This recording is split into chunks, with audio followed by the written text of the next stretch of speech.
Arrêtez d'utiliser un ours polaire dans vos communications sur le climat. C'est complètement contre-productif. D'ailleurs, les climato-sceptiques se sont déjà emparés de ce symbole. À force d'avoir très mal utilisé ce symbole pour le climat, il s'est retourné contre sa cause. Ça ne va sûrement pas vous plaire, mais ce symbole, en termes d'efficacité de communication, il est zéro. Même si à l'origine c'est plutôt une bonne idée. La fonte de la banquise, c'est une image mentale plutôt parlante. La hausse des températures fait fondre les glaces, et cette hausse des températures elle détruit les écosystèmes et les habitats. Cette image, elle a été utilisée partout, à toutes les sauces. Et même si elle a le mérite d'être très simple à communiquer, c'était une fausse bonne idée. Car les ours polaires ne font pas appel à nos biais cognitifs.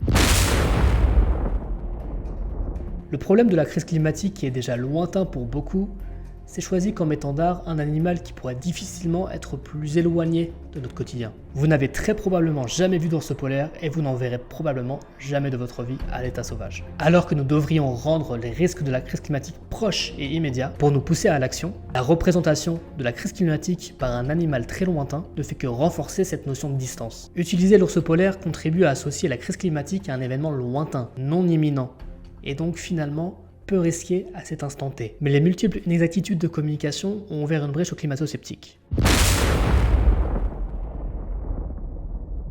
Prenons l'exemple de cette vidéo virale qui a été vue 2,5 milliards de fois et décrite comme le symbole de la crise climatique.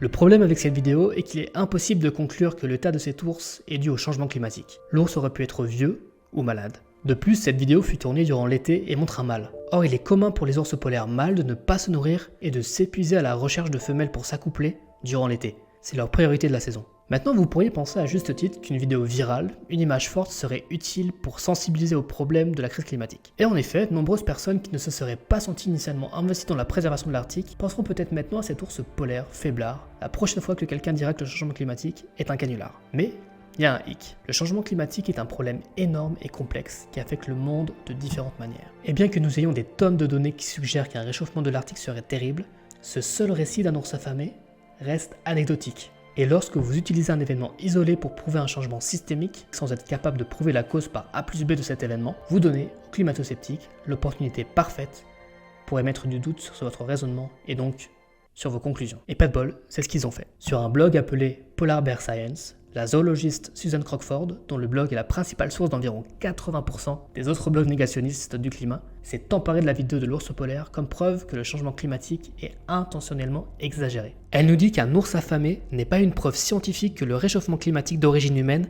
a déjà affecté négativement les ours polaires. Mais c'est la preuve que certains militants utiliseront n'importe quel stratagème pour faire avancer leur programme et augmenter les dons. Scientifiquement, elle a raison.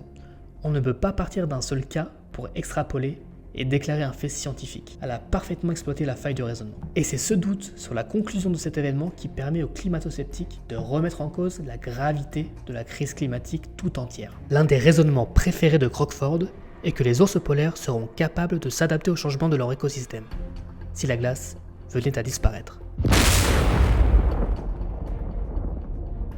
Un de ses arguments favoris avec d'autres négationnistes, c'est que la population d'ours polaires ne s'est pas encore effondrée.